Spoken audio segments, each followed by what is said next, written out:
खाने व अन्य घरेलू सामान की होम डिलीवरी की आड़ में डिलीवरी बॉयज द्वारा शराब व अन्य मादक पदार्थों की डिलीवरी किए जाने के संबंध में प्राप्त हो रही शिकायतों के दृष्टिगत पुलिस उपमहानिरीक्षक वरिष्ठ पुलिस अधीक्षक देहरादून महोदय द्वारा सभी थाना प्रभारियों को निर्देशित किया गया है कि वे अपने थाना क्षेत्रांतर्गत पूर्व घरेलू सामान आदि की होम डिलीवरी करने वाली एजेंसियों के साथ बैठक आयोजित कर उनके डिलीवरी बॉयज की जानकारी लेते हुए उनकी सूची प्राप्त कर ले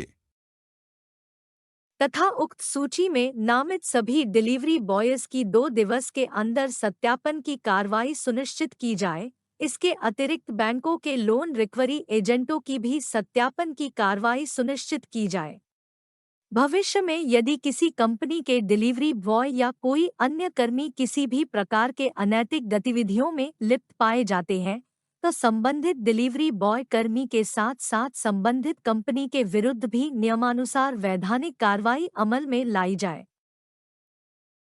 पूर्व में भी इस तरह के मामले प्रकाश में आए हैं जिसमें डिलीवरी बॉय व कंपनी का लोन एजेंट आपराधिक गतिविधियों में संलिप्त पाए गए हैं। अतः सभी थाना प्रभारी सभी डिलीवरी बॉय व लोन एजेंटों की सूची अपने थाने में रखते हुए सप्ताह में कम से कम 3 बार उक्त व्यक्तियों की थाने पर व्यक्तिगत रूप से हाजिरी लगवाना सुनिश्चित करें।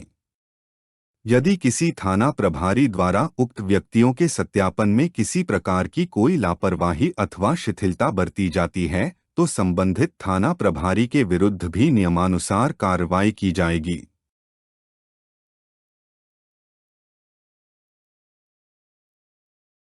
तब तक सर आपने ये कुछ कलेक्शन एजेंट हो गए, रिकवरी वाले हो गए, स्विगी वाले हो गए, इनका सत्यापन और इनके ऊपर जो है नज़र रखने की बात कही है, इसकी आपको ज़रूरत क्या पड़ी सर, और आपको लगता है इससे कुछ होगा? ऐसा है कि जितने भी आपके जैसे डिलीवरी बॉयज हैं, मसलन आपके स्विगी के हैं, जोमेटो के हैं, ये डिलीवरी बॉयज़ को पहले भी हमने 2-3 लड़कों को पकड़ा था जो कि मतलब खाद्य सामग्री के साथ साथ अन्य जो है आपके नशा वाली चीज़ों को डिलीवरी कर रहे थे। तो इसमें मैंने ये डिसाइड किया कि इनकी जो है जितने भी इस तरह के हैं जो कंपनी हैं और कंपनियों के साथ जो डिलीवरी बॉयज हैं इनका सत्यापन किया जाए। उनका सत्यापन और जहाँ मकान मालिक जिस मकान के यहाँ रह रहे हैं वो मकान मालिक हैं उनका उन्होंने सत्यापन कराया नहीं कराया, दोनों को सत्यापन कराया जाए और जो भी इसमें जो पेनल प्रोविजंस हैं उस हिसाब से कार्रवाई की जाए। इसी प्रकार से जो कलेक्शन एजेंसीज हैं यहाँ देहरादून के क्षेत्र जनपद में, इनके द्वारा जो कलेक्शन एजेंट्स होते हैं ये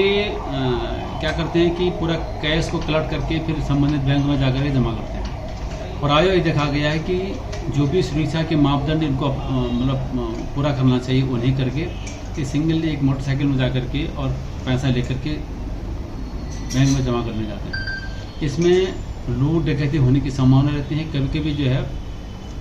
इस प्रकार की घटना कारित करते करते वो किसी का मर्डर कर सकते हैं। इसलिए इनका और दूसरा जो है जो कलेक्शन एजेंट्स हैं इनका चरित्र सत्यापन करना भी जरूरी है। तीसरा मैंने ये डायरेक्शन दिया है कि जितने भी आपके बैंक रिकवरी जो लोन का रिकवरी एजेंट्स होते हैं या जो आपके वाहन जो ऋण दिए गए हैं उनके रिकवरी एजेंट्स होते हैं तो वो क्या करते हैं कि गाड़ियों को खींच करके ले जाते हैं। इनका देखा गया कि इनके भी काफ़ी आपराधिक पृष्ठभूमि होने की जानकारी प्राप्त हो रही है। और पिछले लगभग 2.5-3 महीने पहले भी हमने एक गिरोह को पकड़ा था कि जो इस तरह के वाहनों को खींच करके ले जा करके फिर